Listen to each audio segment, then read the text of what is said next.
Selamat berjumpa kembali kita di dalam pembelajaran ini, di mana pada kesempatan ini kami akan menyajikan bersama-sama dengan tim tentang teori filsafat dan etika bisnis. Adapun topik yang akan kita bicarakan pada bagian ini merupakan materi tentang etika bisnis itu sendiri, baik secara pengertiannya, prinsipnya, fungsi, teori-teorinya, beserta contoh nyata penerapannya dalam kehidupan berbisnis. Seperti yang kita ketahui bersama, bahwa peran etika bisnis itu merupakan kunci strategik di dalam dunia bisnis. Hal ini berhubungan dengan memahami peran etika bisnis, maka perusahaan dapat mendapatkan kepercayaan dari masyarakat dalam meningkatkan reputasinya dan meningkatkan profitabilitas yang diperoleh. Dan selanjutnya secara lebih mendalam akan dibahas oleh para penyaji kami berikut ini, terdiri dari Lena Sari Dewi Yulianti, Nova Pipriandini, Kaila Salsabila, Saprina Alivia Sofian. Materi ini disajikan oleh program studi S1 Akuntansi Fakultas Ekonomi Universitas Negeri Jakarta tahun 2024. Untuk itu, mari kita saksikan bersama. Semoga ini bisa memberikan pencerahan bagi kita bersama. Terima kasih. Oke, pengertian etika. Secara etimologi, etika ini berasal dari bahasa Yunani dengan kata ethos yang berarti sikap, cara berpikir, watak kesusilaan atau adat. Etika ini mengatur baik atau buruknya seseorang dan sering disangkut pautkan dengan moral. Secara arti memiliki arti yang sama dengan moral, namun dalam penerapan kehidupan sehari-hari, moral itu digunakan untuk penilaian dari suatu perbuatan. Sehingga dapat disimpulkan etika ini adalah hakikat nilai-nilai baik dan buruk yang berhubungan dengan perbuatan seseorang, di mana dilakukan dengan kesadaran berdasarkan hasil pemikirannya sendiri untuk referensi pengambilan keputusan. Nah, selanjutnya ada pengertian bisnis. Secara simpelnya adalah rangkaian kegiatan usaha untuk mendapatkan keuntungan. Nah, rangkaian kegiatan usahanya ini adalah mendapatkan barang atau jasa untuk memenuhi kebutuhan hidupnya, dan tadi tujuannya adalah untuk memperoleh keuntungan. Nah, kegiatan ini dapat dilakukan melalui kegiatan produksi, distribusi, konsumsi, maupun kegiatan lainnya yang menggunakan mata uang. Nah, etika ini tuh sangat penting dalam kehidupan manusia. Dalam kehidupan sehari-hari aja kita harus menerapkan etika kan. Nah, apalagi dalam kegiatan bisnis juga tentunya kita harus menerapkan etika bisnis untuk kesuksesan pada bisnis kita.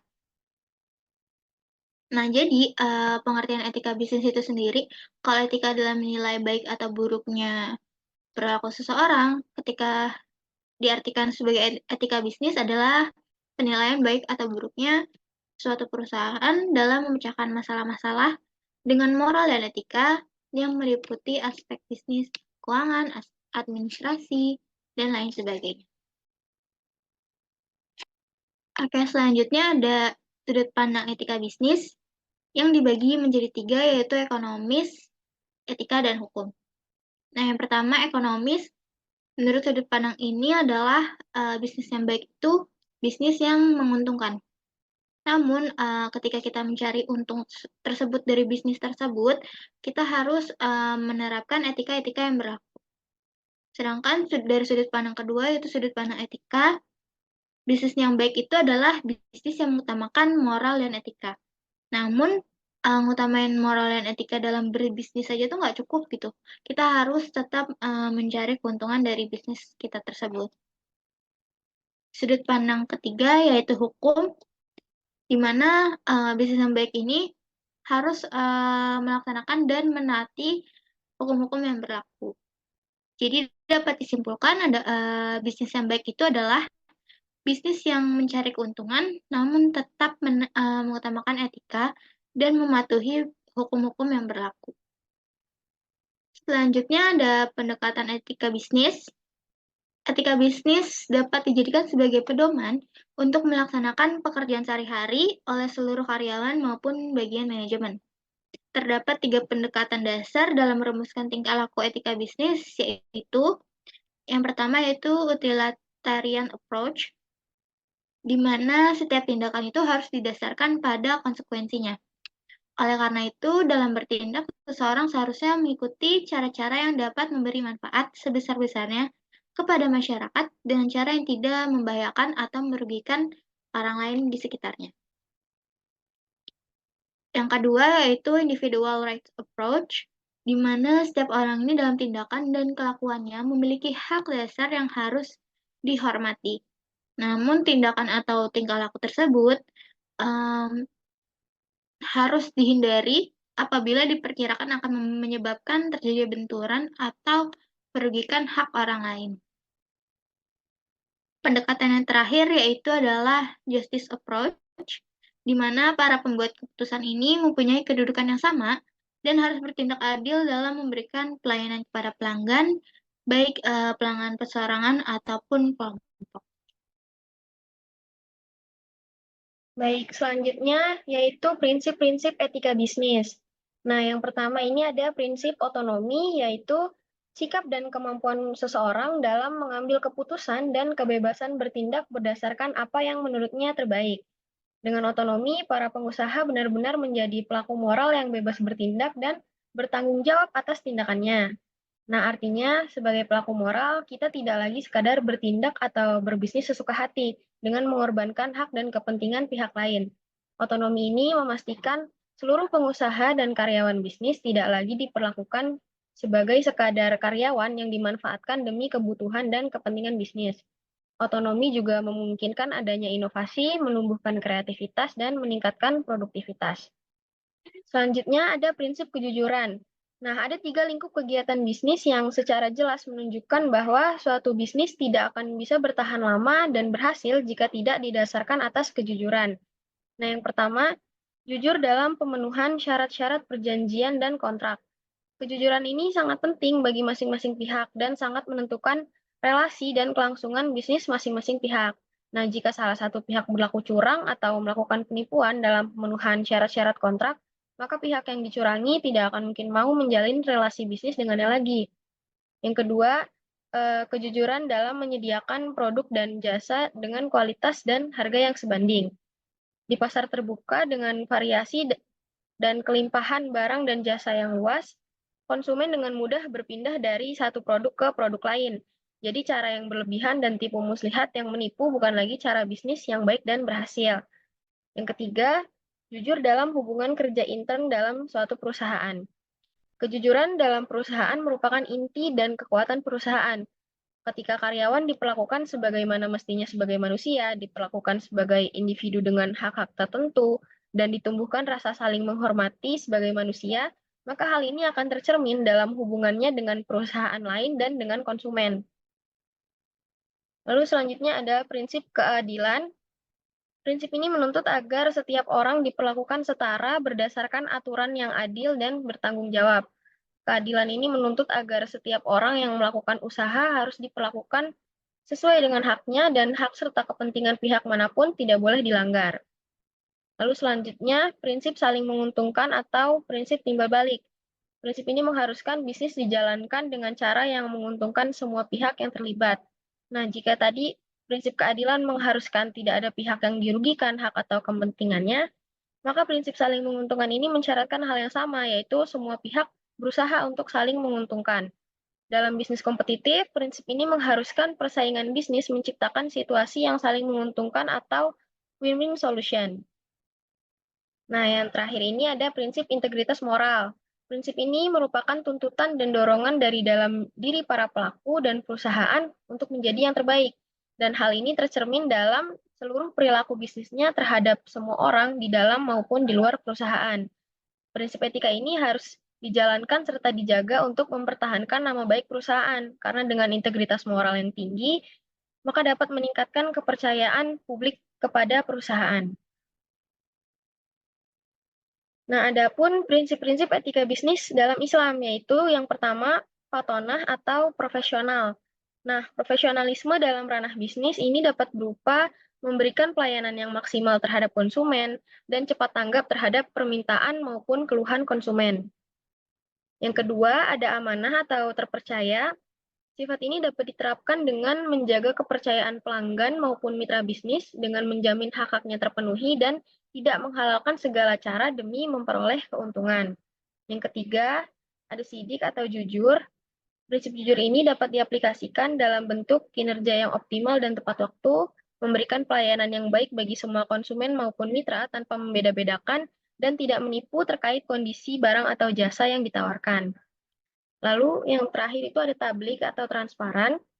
Tablik ini dapat diartikan sebagai sifat seorang pebisnis yang mampu berkomunikasi dan menyampaikan kualitas produk atau jasa yang ditawarkannya kepada konsumen tanpa ada unsur penipuan yang bisa merugikan konsumen, sehingga konsumen memperoleh barang atau jasa yang benar-benar diinginkannya. Selanjutnya, peran etika bisnis. Etika perusahaan memegang peranan yang sangat penting dalam menciptakan perusahaan yang kuat, berdaya saing, dan menghasilkan nilai atau value yang tinggi. Dan untuk itu diperlukan landasan yang kuat. Dan biasanya dimulai dengan rencana strategis, organisasi yang baik, sistem proses yang transparan didukung oleh budaya perusahaan yang terpercaya, dan etika bisnis yang dijalankan secara konsisten. Nah, Richard D. George juga pernah mengatakan bahwa jika perusahaan ingin sukses atau berhasil, maka diperlukan 3 hal pokok, yaitu yang pertama, memiliki produk yang baik, yang kedua, memiliki manajemen yang baik, dan yang ketiga, memiliki etika. Baik, untuk materi selanjutnya adalah fungsi etika bisnis. Fungsi etika bisnis itu ada 5. Yang pertama adalah dapat meningkatkan daya saing perusahaan. Saat ini, memiliki daya saing bagi perusahaan sudah menjadi suatu keharusan. Karena jika suatu perusahaan tidak memiliki daya saing, maka usaha yang dimilikinya tidak akan bertahan lama. Suatu perusahaan yang memiliki etika yang baik akan mengalami perkembangan dalam bisnisnya, serta daya saingnya pun juga otomatis akan semakin meningkat. Fungsi yang kedua adalah menciptakan citra yang baik untuk perusahaan. Menciptakan citra yang baik merupakan hal yang sulit untuk dilakukan oleh suatu perusahaan. Citra yang baik ini dapat diwujudkan salah satunya melalui etika bisnis yang baik. Dengan etika bisnis, suatu perusahaan dapat membangun citra yang baik di mata para bisnisnya maupun di mata para konsumennya. Selain itu, perusahaan juga akan meningkatkan kepercayaan para investor untuk berinvestasi. Untuk fungsi yang ketiga, yakni mendapatkan kepercayaan dari pelanggan. Kepercayaan dari pelanggan atau konsumen adalah suatu hal yang sangat penting untuk perusahaan. Dengan meningkatnya kepercayaan dari konsumen, maka loyalitas konsumen tersebut terhadap perusahaan pun juga akan semakin meningkat. Hal ini karena perusahaan dinilai dan dianggap sangat memperhatikan pelanggannya. Lalu, fungsi yang keempat adalah meningkatkan loyalitas karyawan. Perusahaan dengan etika bisnis yang baik akan menunjukkan penghargaan atas kerja keras karyawannya. Akibatnya, karyawan pun akan semakin loyal dan akan semakin berusaha untuk menjadi produktif kepada perusahaan.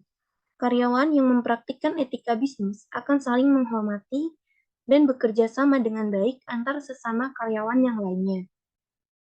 Kolaborasi yang baik ini akan menumbuhkan lingkungan kerja yang menyenangkan serta lingkungan kerja yang kolaboratif. Nah, untuk fungsi etika bisnis yang terakhir, yakni memberikan keuntungan atau profit bagi perusahaan. Dengan etika bisnis yang baik, perusahaan dapat meningkatkan kepercayaan dari investor, yang nantinya juga akan meningkatkan minat perusahaan. Untuk invest perusahaan, maka otomatis keuntungan ataupun profit yang didapatkan perusahaan akan semakin meningkat.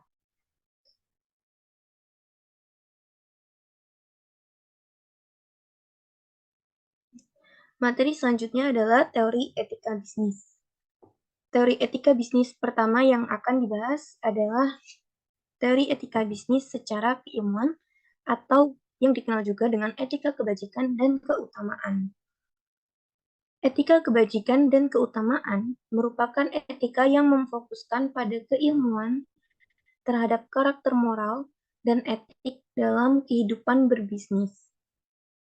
Moral dan etik suatu perusahaan dapat diwujudkan melalui kualitas moral yang dimiliki oleh semua pihak yang terlibat dalam bisnis itu sendiri.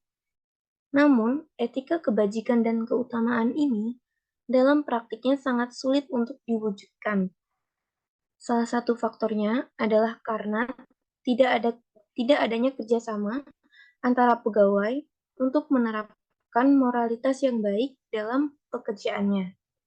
Contoh dari teori etika bisnis kebajikan dan keutamaan ini adalah seorang pemimpin harus bersikap baik terhadap makamnya maupun terhadap sesama pimpinan agar tercipta lingkungan bisnis yang bermoral, transparan, serta kerjasama tim yang baik.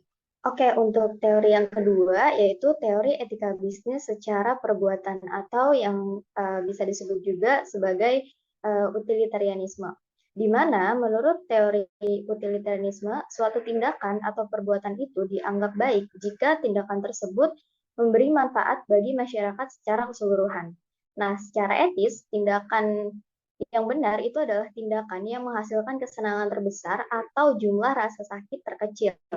Contohnya, seorang karyawan diminta oleh supervisor atau atasannya untuk menyelesaikan sebuah tugas dan membuat laporan yang berkualitas tinggi. Namun, karyawan tersebut tidak diberikan informasi yang memadai dan rentang waktu atau deadline itu yang pendek. Nah, hal tersebut akan meningkatkan ketegangan dan ketidaknyamanan sang karyawan dan dengan demikian tidak berkontribusi bagi kebahagiaan karyawan tersebut.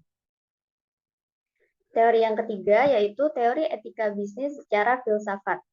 Teori etika bisnis secara filsafat berkaitan dengan prinsip-prinsip moral yang mendasari tindakan dalam konteks bisnis.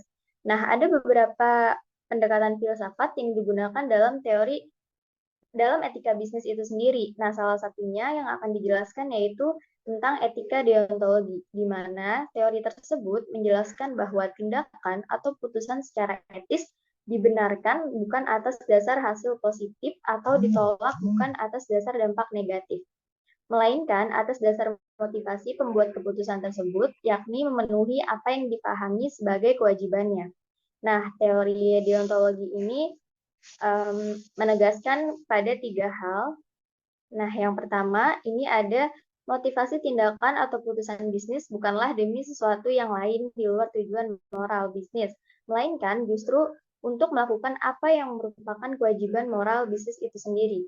Nah, contoh dari kewajiban moral bisnis itu misalnya kayak untuk membuka lapangan pekerjaan, meningkatkan kesejahteraan masyarakat, mendayagunakan sumber daya agar produktif, terus merealisasikan bakat dan potensi tenaga kerja, dan yang lainnya. Yang kedua, setiap orang dan stakeholders dalam bisnis harus diperlakukan setara tanpa adanya diskriminasi. Contoh misalnya, seorang akuntan profesional secara moral tidak dibenarkan untuk memanfaatkan mahasiswa magang untuk memeriksa laporan keuangan kliennya karena digaji lebih kecil dari keuntungan yang ia peroleh dari kliennya. Nah, yang ketiga, kewajiban untuk bertindak etis tidak hanya berlaku bagi diri sendiri, melainkan juga berlaku bagi orang lain.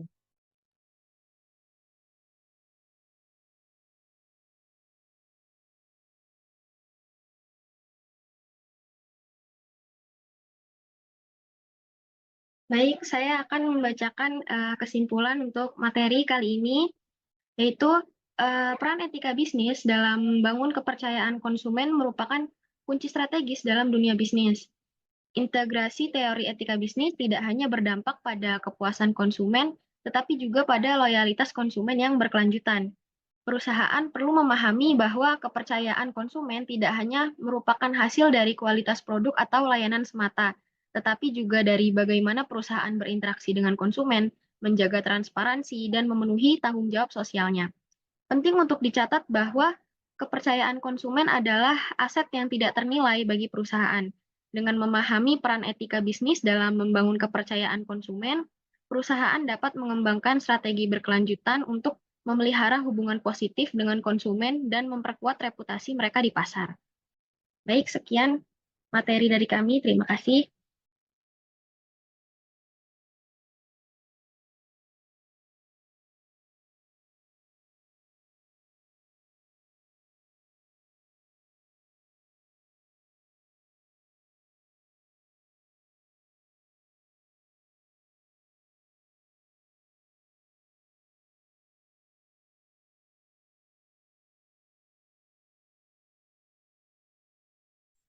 Baik, mungkin sekian materi dari kelompok kami. Untuk yang ingin bertanya, dipersilakan untuk raise hand dan memperkenalkan dirinya terlebih dahulu.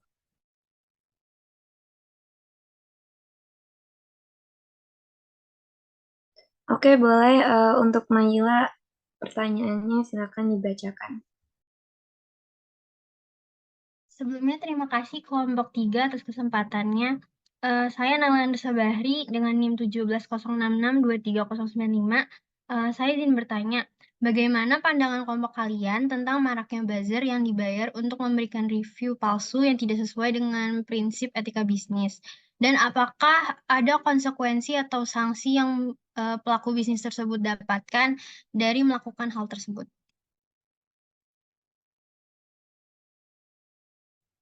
Oke, terima kasih atas pertanyaannya. Kelompok kami izin untuk diskusi terlebih dahulu.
Oke, izin menjawab pertanyaan dari Naila Andrisa Bahri.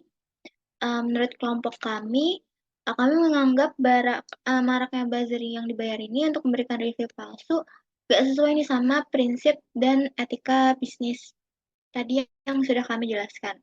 Nah, hal ini dapat menyesatkan konsumen kayak sama aja kayak penipuan gitu loh. Dan bisa merusak reputasi merek serta menciptakan ketidakadilan dalam kompetisi bisnis yang sehat. Nah, sebagai konsekuensinya, terdapat beberapa sanksi atau konsekuensi. Yang pertama yaitu adalah hukuman hukum. Nah, di beberapa yurisdiksi ini memberikan review palsu dapat dianggap sebagai tindakan penipuan atau pelanggaran hukum lainnya. Nah, pelaku bisnis yang terlibat dapat dikenai sanksi hukum, termasuk denda, suruh bayar denda, atau hukuman dari pidana. Untuk yang lainnya boleh ditambahkan. Yang kedua, konsekuensi yang kedua itu yaitu kerugian reputasi. Nah, memberikan review palsu dapat merusak reputasi bisnis secara serius. Konsumen yang merasa diperdaya atau dirugikan bisa meninggalkan merek tersebut dan memberikan ulasan negatif yang dapat berdampak buruk pada citra dan kepercayaan publik.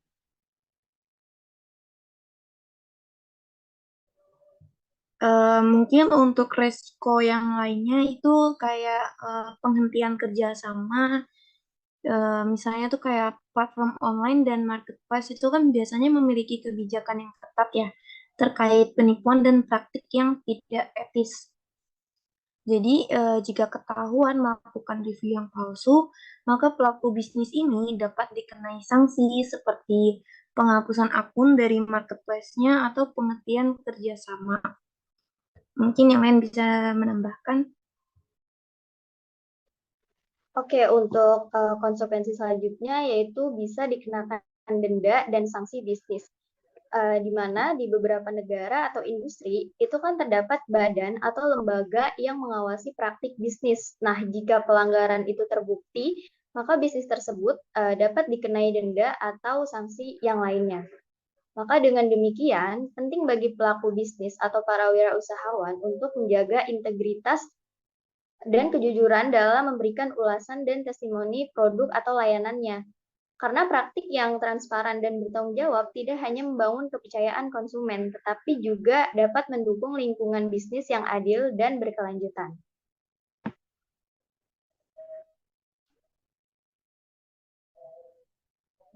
Apa sudah menjawab pertanyaannya? Sudah, terima kasih kelompok 3. Oke. Mungkin sekian dari kelompok kami. Wassalamualaikum warahmatullahi wabarakatuh.